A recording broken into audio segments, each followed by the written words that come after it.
Josh Conerly Jr. out of Oregon. Oregon, one of those. I don't know which way you want to call it. There's a trail somewhere. Someone's got dysentery.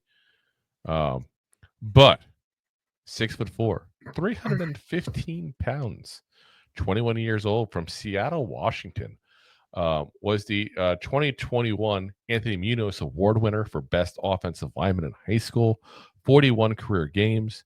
This past year, 14 games, 78.3 PFF grade, first team All-American, first team All-Big Ten. Almost entirely played the left tackle situation there. It was kind of similar to what we just talked about a minute ago. 3 snaps at left guard, 3 at right guard, 2 snaps at right tackle. So he's played elsewhere. He's versatile. He's shown willingness to be versatile, but he's played 99% of his snaps at that left tackle position. What's interesting is he actually started off his college career as a running back. That's interesting because you don't really come across that very often, I feel like.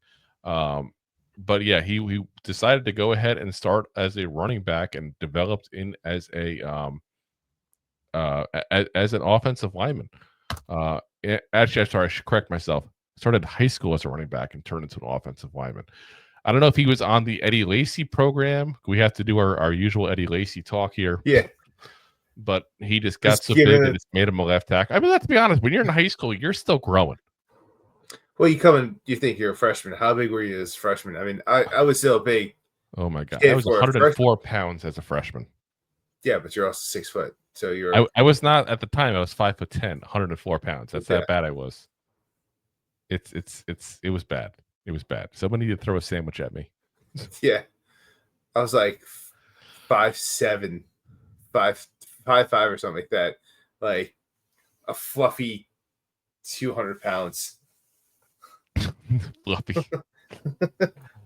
I was, like I said, because I know you did as well, wrestling, so you kind of know your weight from that. That's one reason I know it's 5'10", 104 pounds my freshman year. So, I mean, it's, you don't know what kid's going to develop.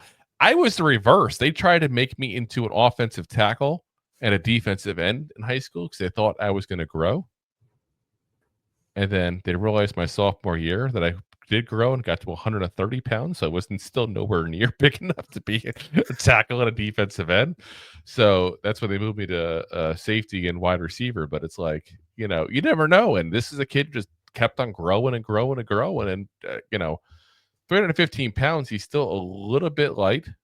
He's still probably also, you could say, learning the position to a certain degree because he hasn't been playing it his whole life like that. But he's very athletic. He's got good footwork. He does a pretty good job in pass protection of keeping the pocket clean there. Gets to the second level well, gets under pads, which is something I love to see. You don't see that very often when they go into that kind of motion when you're newer to the position, when you're still learning this kind of stuff there. So that tells me he's got some good coaching behind him. He's got some good form going. Does have some balance issues. And really the biggest thing for him is I feel like he needs to add lower body strength. I don't want to say chicken legs going on there, but it's like when you watch the way he plays, his pop is good. And then you look at the way he does to drive people, that's where he seems to have more of the issues. And that's why, like I said, good at pass blocking. He needs a little work on the run blocking, and I think that's what it is. He's got to hit the leg day a little more often. You would think as a running back, he would come in there a little stronger lower half. He's got flat through everyone. It was a few years ago now. Also, wow. Listen now. John says, "Hey Drew, I guess you ate a lot of sandwiches since freshman year, big fella." LOL. Listen, I'm 250 pounds now. It happens, okay? It happens to the best of us. I got a little bit of dad bod going on. It's all right. I'm also in my 40s. Whoa. Look at it. There we go. Do the truffle shuffle here for you. I'm just saying, you're like 7'8". I'm 6'8", not 7'8". Okay, let's not exaggerate here. 6'8", 250 pounds. That's not too shabby. That's not horrendous. I wouldn't say I'm svelte at that point, but do you know Butterbean? He says, Jay says, nah, Drew is training in Florida with Micah McFadden now. Because now, I do actually Micah McFadden was actually on Giants Rush. We'll give them a plug for that. It was a good episode. And I found out he trains like 5-10 minutes down the road from where I live. Science calling. I knew he was a Tampa guy, but but I didn't know much beyond that. There, he gave too much information out. Apparently, we can go stalk him at his training place now. No, I'm kidding. Yeah. I'm kidding. Restraining order get lifted soon. No worries. I was about to say now it's all over all these platforms. I know. I was kind of shocked he gave that out there. Edit it out, Giants Rush guys. Don't get him in trouble. But yeah, as Jason's time for the daily name, I'm not that bad at name dropping. Stop it. So anyway, back to the actual football talk here. Yeah, as John comes to saying, yeah, you got that right. 6'8". Oh my god. ATE.